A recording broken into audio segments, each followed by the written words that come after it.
Flow cytometry is used to count and analyze the size, shape, and properties of individual cells within a heterogeneous population of cells. Flow cytometry data is extremely quantitative and can be analyzed in depth by specific flow cytometry software programs. Once a suspension of individual cells has been prepared for flow cytometry analysis from cells, tissues, or organisms, the prepared sample is placed on the flow cytometer. How does a flow cytometer analyze the size, shape, and properties of individual cells? A flow cytometer contains several key components, including the sample, fluidics that move the sample into the flow cytometer, lasers, optics which gather the light, detectors to sense the light, and a computer system to output the data into a form that can be analyzed by the researcher. Once a sample has been placed in the flow cytometer, the machine will suck up the sample, mix the sample into a stream of saline solution in the cytometer, and lead the cell suspension through a narrowing channel, causing the cells to form a single file line before the cells pass through the laser at the interrogation point. Each cell within the sample then moves across the laser beam, allowing each cell within the sample to be individually analyzed.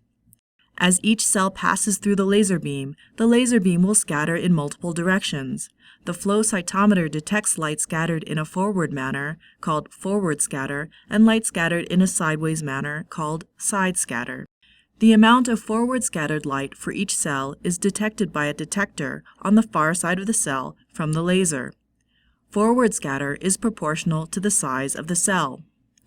The detector converts the scattered light into a voltage pulse, which is directly proportional to the amount of forward scattered light. The computer converts these data into a histogram plot with the amount of forward scattered light on the x-axis and the number of cells on the y-axis. The amount of side scattered light is detected by a detector located perpendicular to the path of the laser beam. Side scatter is proportional to the shape and internal complexity of a cell. Just like with forward scattered light, the flow cytometer converts the detected side scattered light into a voltage pulse, which is directly proportional to the amount of side scattered light. By analyzing the forward and side scatter data together, the researcher can understand a cell's size, shape, and complexity. In addition, the analysis of the forward and side scatter data can allow the researcher to divide the heterogeneous population of cells into individual populations with varying size, shape, and complexity.